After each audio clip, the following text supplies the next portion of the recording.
we empathize with a person, we're feeling with them. When we sympathize with a person, we are feeling for them.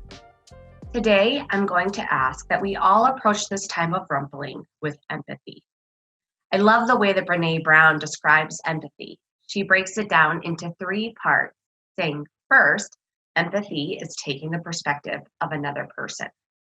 Second, it's staying out of judgment. Third, it's trying to understand the emotion the person is articulating. Today, as you hear from a couple from Edgewood, you'll see lots of emotion as they recount a handful of times that they have experienced racism.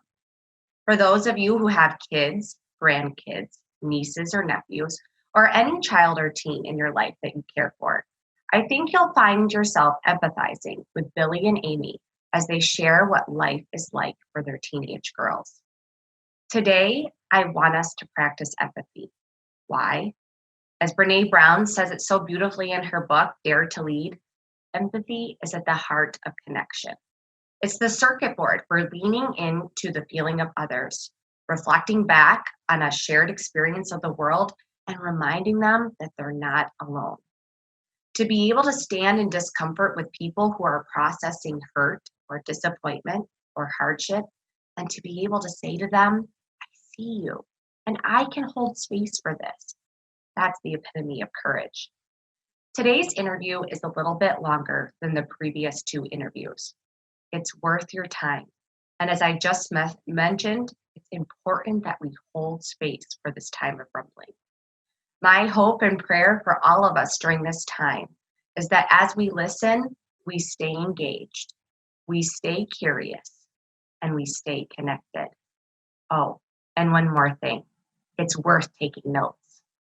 Now, my dear friends, it's time to rumble.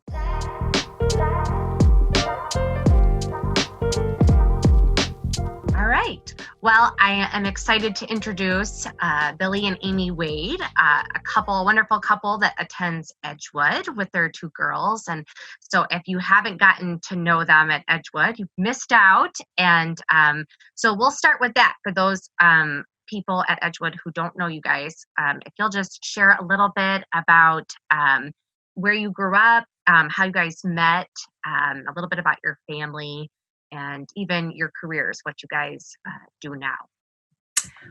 Okay. Let's see. I grew up in Geneseo, little college town south of here. And I'm a school counselor for Canandaigua Primary School. I've done that for over 25 years now. And I do some college teaching and some consulting work in education. So I'm pretty busy professionally. Billy and I met when we were both attending the same church, and God just kind of worked that out. And we've been married 17, about 18, almost 18 years now, lose track.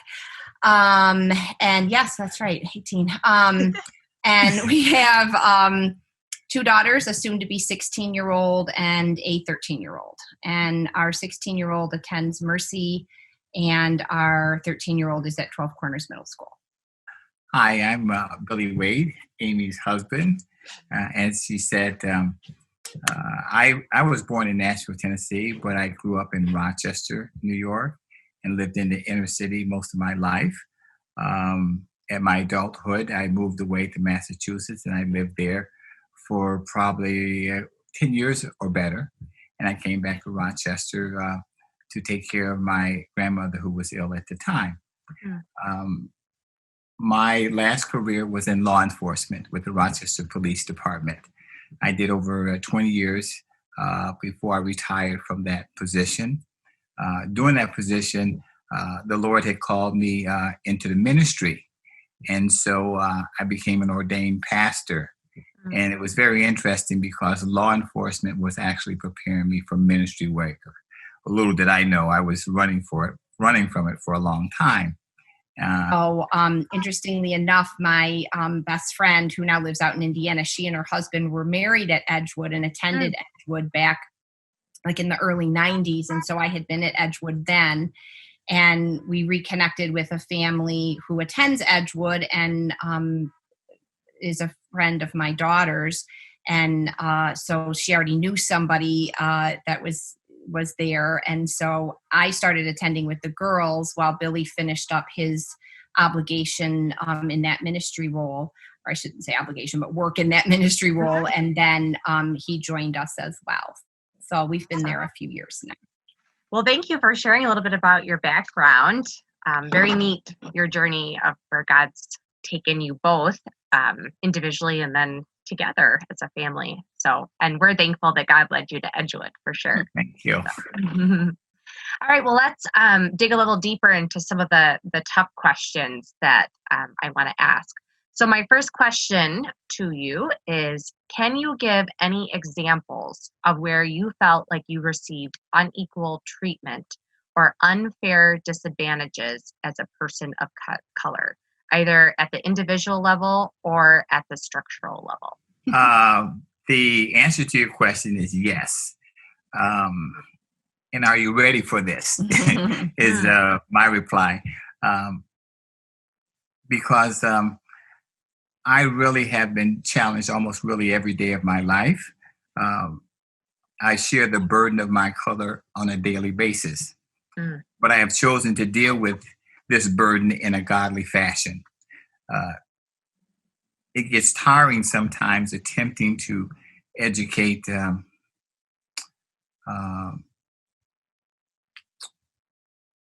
how to put it, white people about Black people.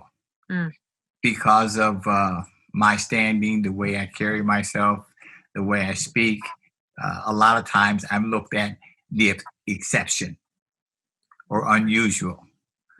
But I'm not the exception, and I'm not unusual. You'll find many Black people just like me if you take the time to know them. One of the examples that I share is that I chose to move into the suburbs with my family for a better life, a better education, not because I wanted to get away from Black people or my culture, but in doing so, it brought some challenges for me and my family. We moved to a suburban school thinking that our daughters would have uninterrupted education. And our oldest daughter failed to receive that because she was faced with the same challenges I was faced. You don't sound Black, you look Black. What are you then? And it was very difficult for her because she would bury her pain in laughter, but come home later crying about it. And middle school was just very, very difficult. And Mom knew more about it than I did. And so that's why we have since then put her into a private school. So it's not only me sharing the burden of color, is our children are also sharing the burden of color. My downfall is because I made the assumption that they wouldn't have to go through what I went through, that I didn't prepare her for what might happen or occur. Had she been prepared, she might have been able to deal with it and continue there because she had an expectation of what was coming. Amy, I want to ask you a little bit. Maybe you can share a little bit, just going off of what Billy said, of did you have any of those feelings, or what has it been like for you to be married to a Black man and then to have biracial girls? And I'm sure, no doubt, that you have shared some of this pain, but as a wife and as a mother, what is that? And even if there's pain that you've experienced yourself, what has that been like for you? Sure. Well, it's complicated for me on a number of different levels. Certainly, to look at me, people make the assumption that I'm white. My dad is actually Black. He's very fair-skinned. My mom is white. At the time when they were married, it was still illegal in many states for someone of color to marry someone white. And so I grew up in that time and generation where it didn't really matter what you looked like. If you had any Black heritage, you were considered Black. And that's how I was raised. And it was difficult because people, as generations have gone on, didn't understand that. Well, what do you mean? Why does it matter? You look white, you can be white. What's the big deal? And so you have this part of you that people don't understand. You have a heritage that people don't associate with you, and that's challenging. Not challenging in the same way as it is for my husband and my kids, because they truly do bear the burden of color. I have a different burden, but I can kind of skate through life not getting the same kinds of looks or treatments or fears that they may have because of the color of their skin. But it's very interesting, this whole situation, because I assumed when Billy and I had children that they would just be comfortable being Black. And they would look Black, and, comparatively, when you see my girls, they don't really look biracial to me. They look Black. And that's part of my heritage, and certainly their dad's. And so we thought they would just be comfortable in who they are and not have the same confusions that I had growing up. Well, you're kind of Black, but you're kind of white, and you're kind of this, and you're kind of that. That they would just be comfortable with who they are. But come to find out, for my daughter, my older daughter, she is really struggling with her identity, and people want to put a label on her. And they, so she has the same confusions and hurts and identity issues that I had, only they're the reverse. People telling me, well, you can't be Black, you look white, and people telling her you are white because you sound white, and all of this kind of stuff. So it's just really difficult. And I'm glad that Billy brought up that example with our daughter, because I was reading through his notes, and he has several examples of things for himself personally. But I think people listening to this will be like, yeah, but that was back in the 60s. Yeah, that was back in the 70s. We don't do that anymore. That doesn't happen anymore. Not to take away, from the hurt of it, but I think for people to hear, in 2020, I had to move my child out of a top school district because it was crushing her every day to be questioned. Why do you talk like that? Why do you look like that? Calling her an Oreo. You're Black on the outside, you're white on the inside. The school not really seeming to take that and create a culture where that is not acceptable to do to a classmate. And so we had to put her in a more protected environment at the tune of several $1,000s a year, because I could not allow that I was not going to allow that to be her experience.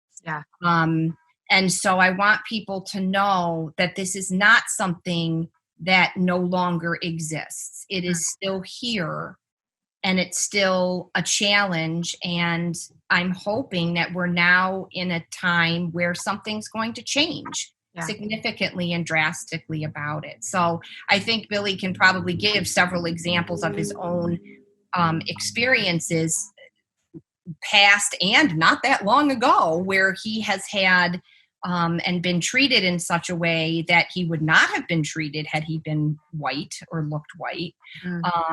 But I appreciate bringing in something current, because I think people don't realize that this is still a very difficult issue. And if you're not living it, you don't have any reason to know it's happening. Not too long ago, my oldest daughter was struggling with her identity. And she was saying that how she's not accepted by the Blacks because of the way she speaks, the way she carries herself, and they treat her like she's a person of privilege, and that she's kind of accepted by the whites because she fits in or assimilated to what is expected.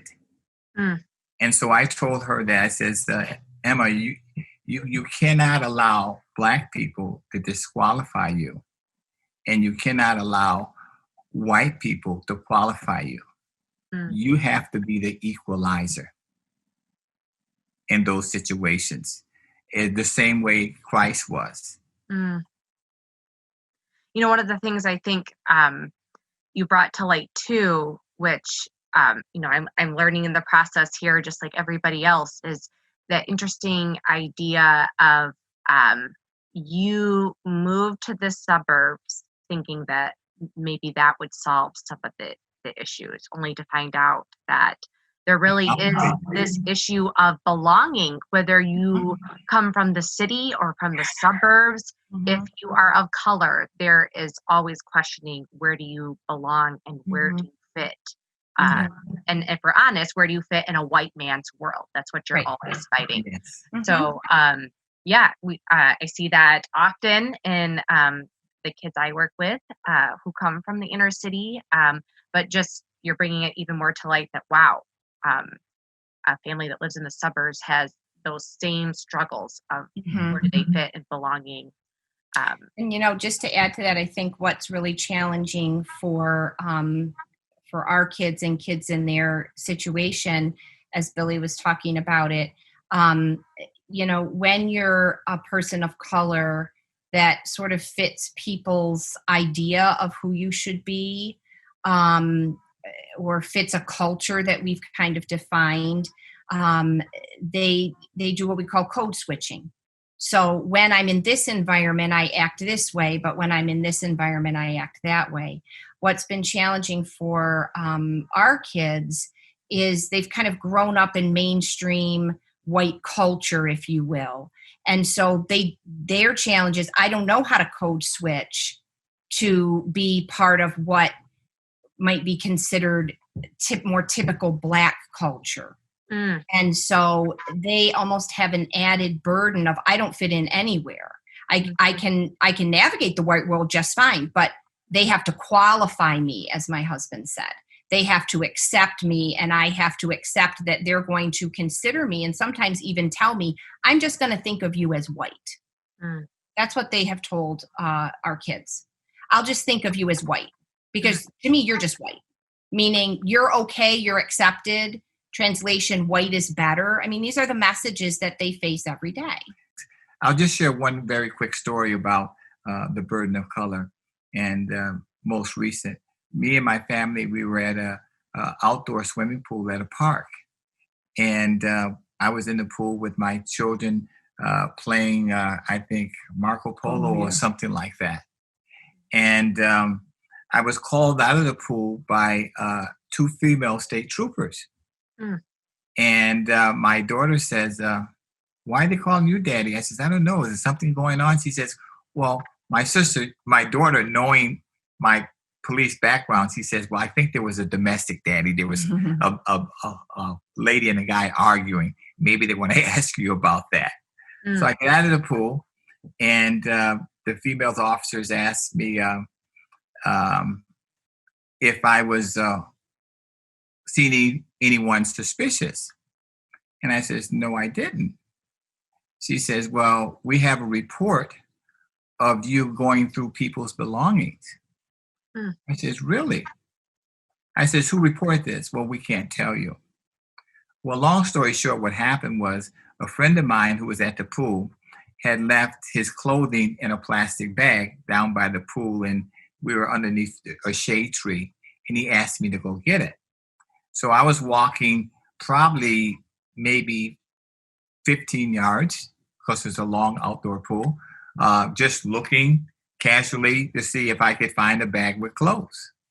So somebody called the police and said that I was actually going through people's belongings. A suspicious Black man. A suspicious Black man.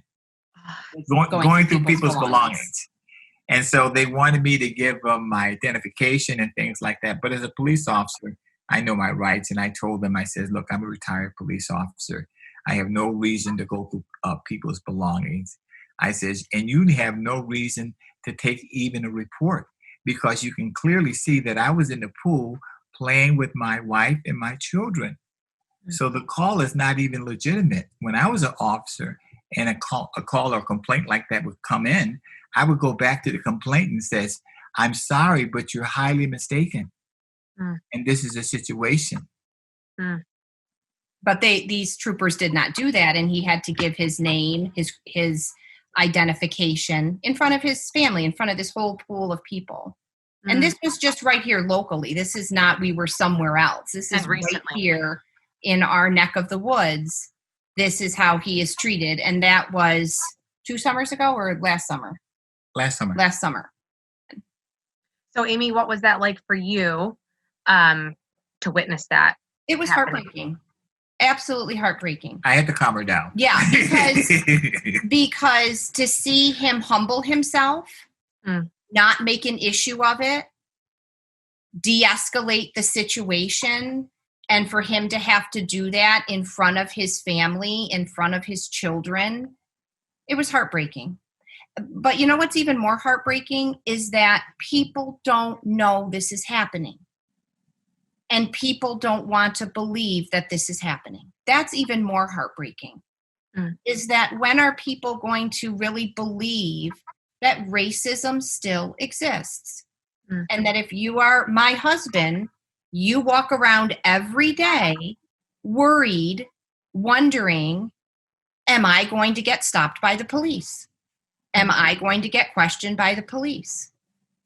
And, you know my husband. I mean, he's friendly, he's kind, he does not appear threatening in any way, shape, or form. And yet, this person, whoever made this call, made a determination, this is a suspicious Black person. And the message you're sending is we don't want people of color at this pool. Now, and Billy, that's the kind of systemic, long-term types of behaviors that a lot of people don't believe still is happening or has ever happened. But thankfully, we're like, you know what? We're not going to let this stop us. But how many families would say, well, we're not going back to that pool. Mission accomplished by that person. We're going to make sure that people of color don't come here. You're not welcome here.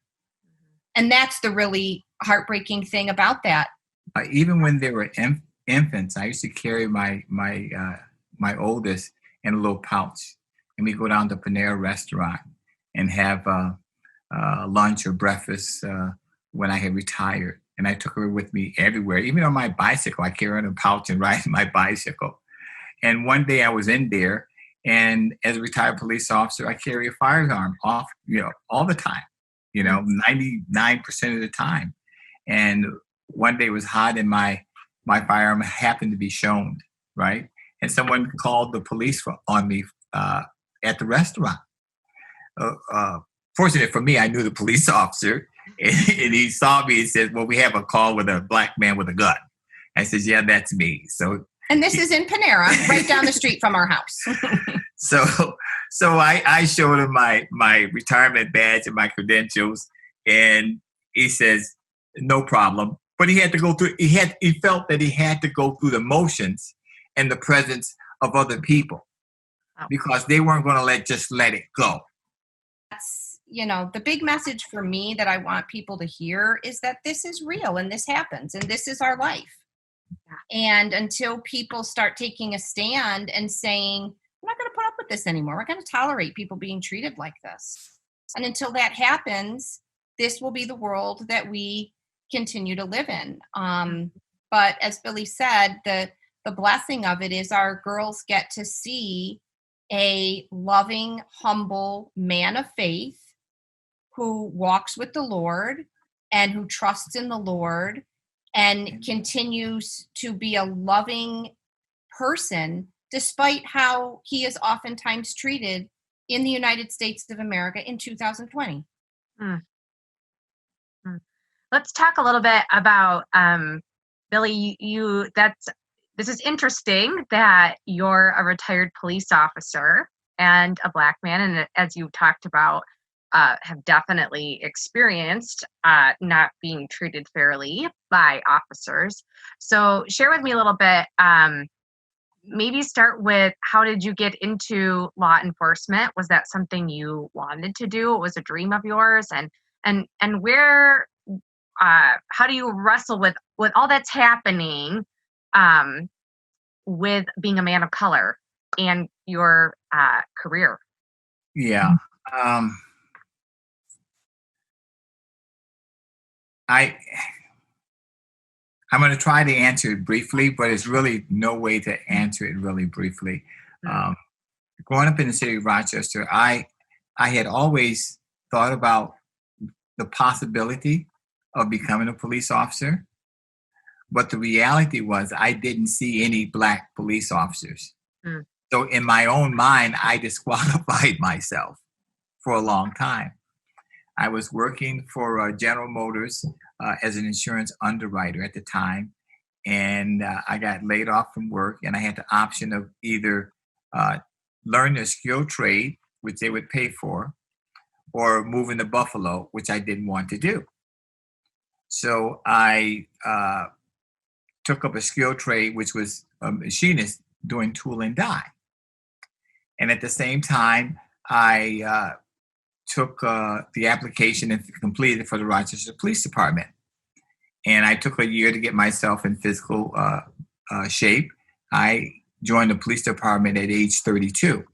And most people come on at 23, maybe 26 years old or younger. Mm. And I said, if I don't like it, I could always not take it. Well, after I graduated from the tool and die school and applying for jobs, I quickly found out that they weren't hiring Black men in that profession, even though it was a blue collar job. So I took the job. I took the test, the written test and the physical test. And on the written test, I scored, I remembered it, a 98.6. And I did exceptionally well for the physical. But there again, they had a push for minorities on law enforcement. So I figured, yay, I'm in. But I happened to live in Fairport. And they told me, no, you're going to have to wait another year because we're only taking the minorities from the city. Mm.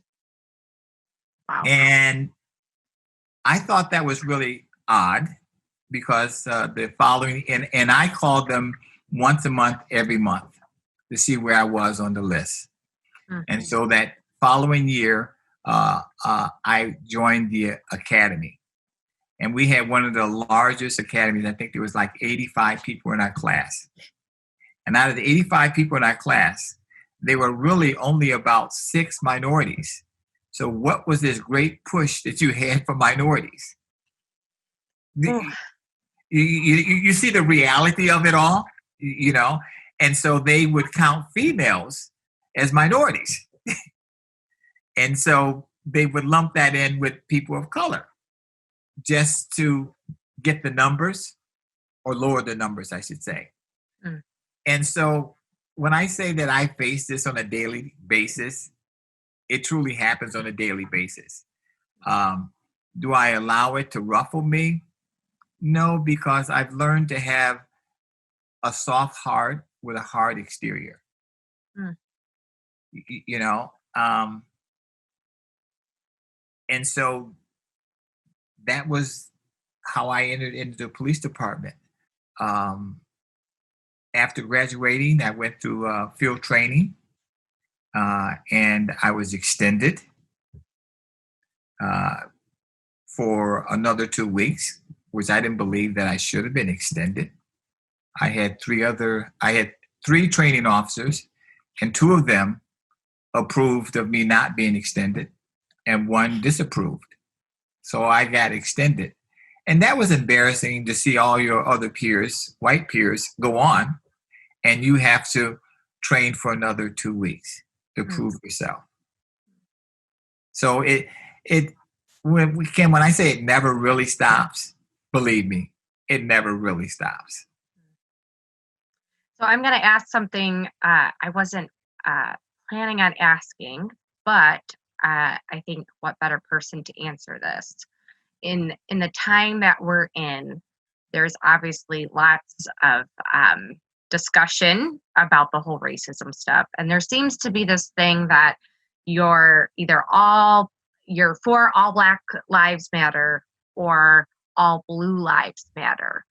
And that you can't be both, that there's one or the other.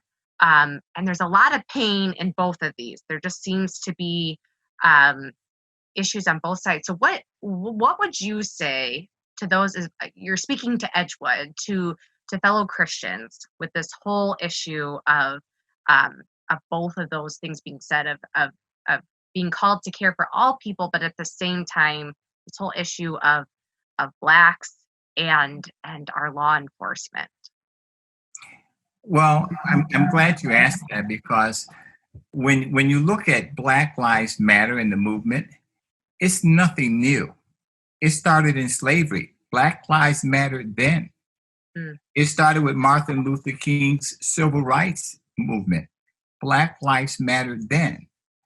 And you have to ask yourself, well, how did this happen?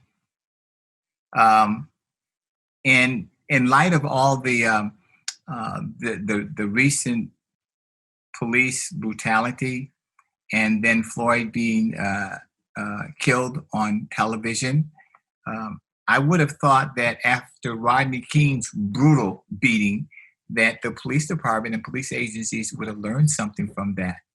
How could they not know that when injustices like this continue, that a riot would not occur? But not only that, how can people not understand how patient Black people have been? Because there were many, many more killings and no rioting took place. And so people look at the rioting and they look at the looting as people of color wanting to, they're violent, okay? They're mean, they're cruel. No, they're not. When people's rights and injustice, rights have been infringed upon continually, sooner or later they reach a breaking point.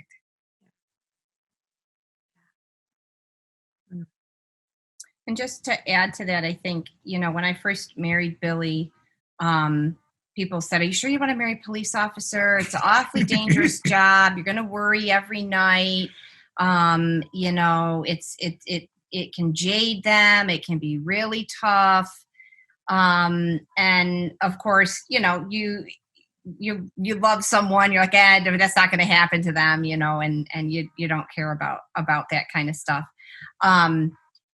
But the sad thing is, and he's been retired now for 12 years. So he's been retired for quite a while, and it's hard to remember back to when he was working. But the honest truth is, I never really worried about him as a police officer, his life as a police officer in the city of Rochester, as much as I worry about his life as a Black man living in America.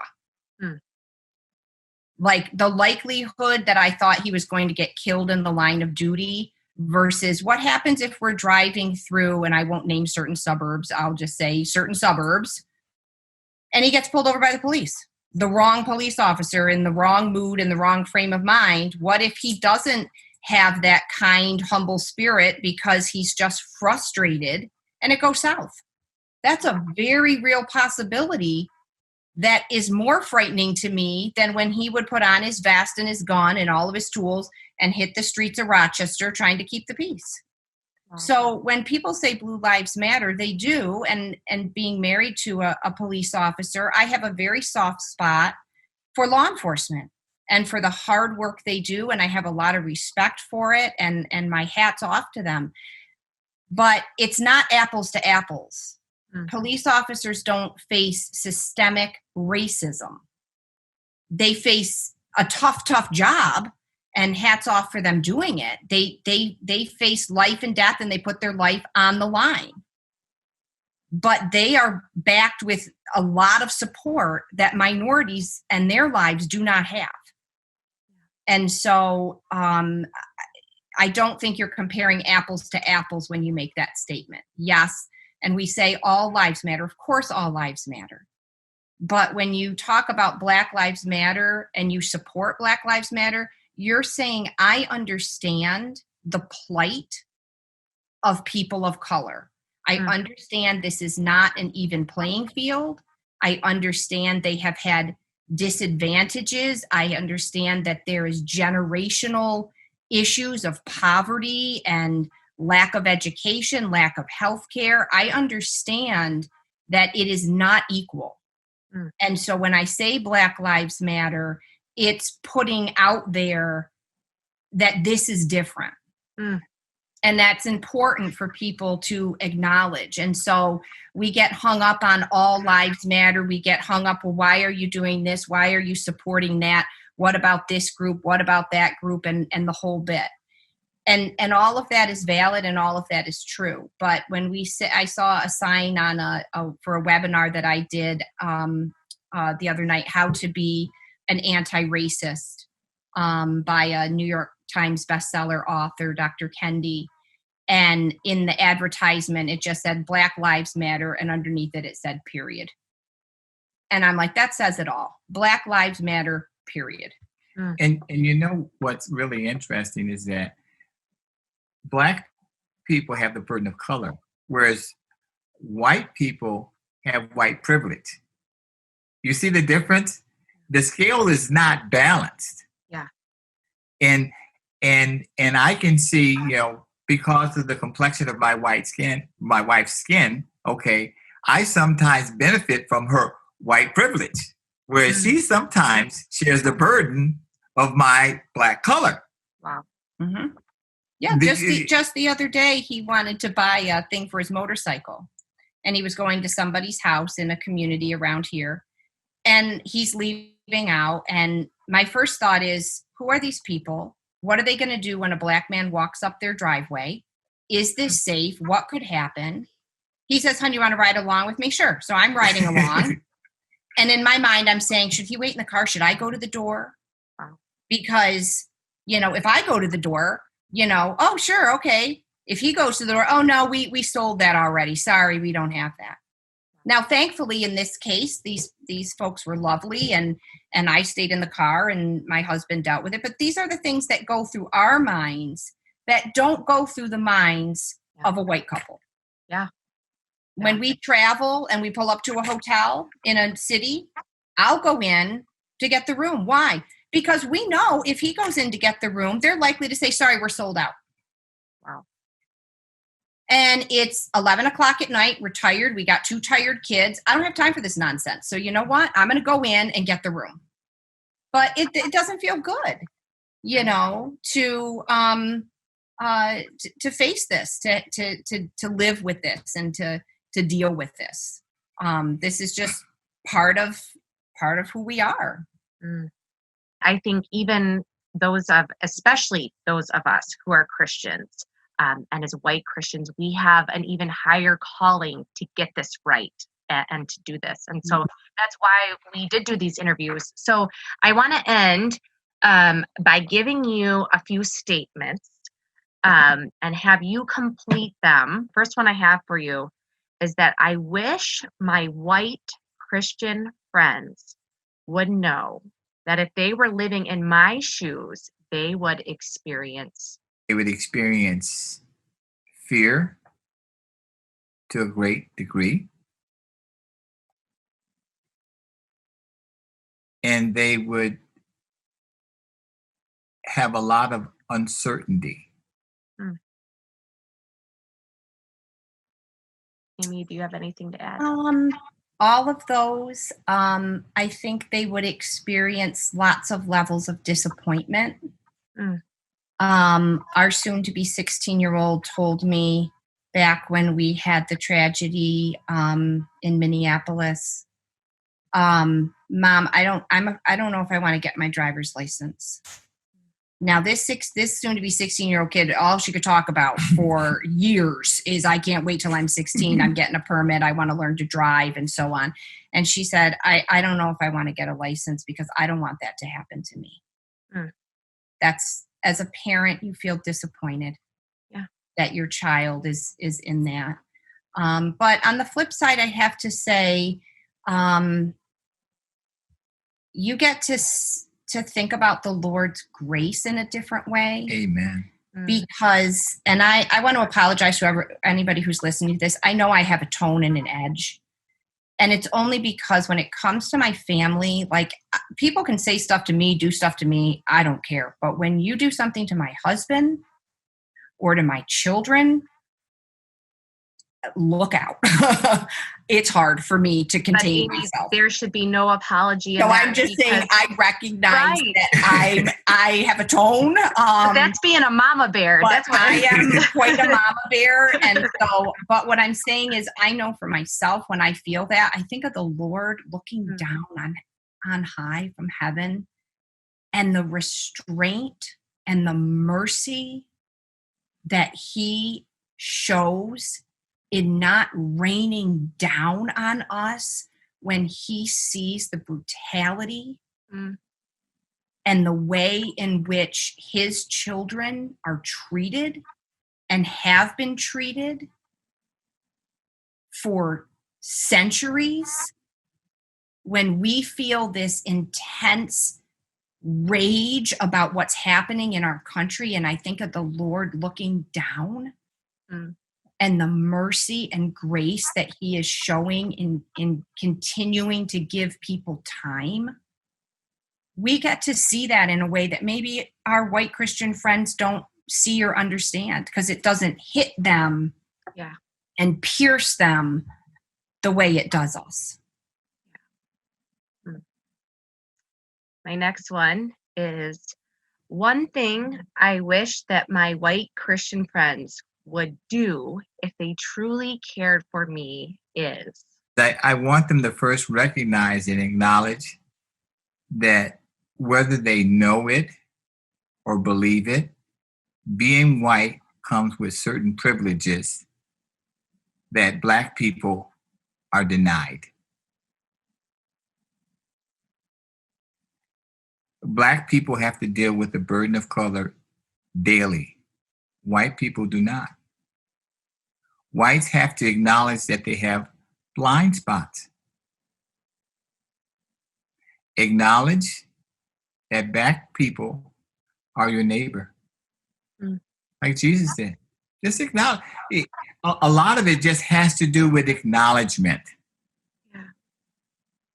It's in common sense. It's not that difficult, people. It really isn't. We're having this conversation. You know what makes this conversation difficult? Because, Kim, you're probably realizing things that occurred that you had no idea. And so now you're faced with, what will Kim do? Yeah. Because it's one thing in not knowing, but it's another thing in knowing and not doing a single thing about it. So that's what I want my white brothers and sisters to understand. If you know this and you do nothing about it, shame on you. Yeah. The part I would add, I've been doing a lot of like webinars and just different things on this topic. And in one of the ones I was listening to, a question came in and it was from a lady in Australia. And she said, what can I do to help my children who are children of color? And she said, I'm very fair skinned. I'm not sure if she was also a person of color or white. But the person answering the question sort of made the assumption that she was white. And he said, the best thing you can do is when your children say something has happened and they attribute it to some type of racism or because of the color of their skin or whatnot. He said, don't say to them, oh, it's probably not that. Oh, I bet it's something else. And I myself have been guilty of that. When my daughter was going through things, I was like, surely that is not the case. I don't think that's what's happening, honey. I'm sure that's not what it is. Wrong. And that was damaging for me as her mom to not believe her and her experience and how she felt. And so he said, don't fall into that trap of saying, oh yeah, I just don't want to believe that, a person would call the police on you at the pool. Surely it was a misunderstanding. Surely it was something else. Surely it's not this. Instead of just acknowledging and saying, you know what, this stuff is real and this stuff is happening. Yeah. And that's what I want people to do, is acknowledge that it's real. Yeah. Even sometimes I say to myself, I don't want to believe it. I don't want to believe this is true. I don't want to believe that there are racist people. I don't want to believe that this is how you were treating my family.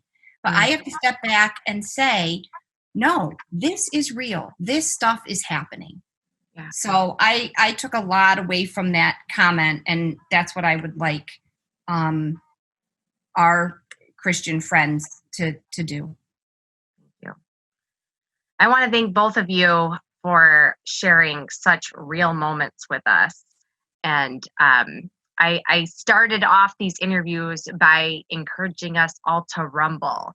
And I define rumbling as coming in openly to a conversation that's uncomfortable for us, but to really take ownership of the parts that we played in it, and to not downplay, as you've said, what you said. And I want to thank you both for making us rumble tonight. Forced me to look.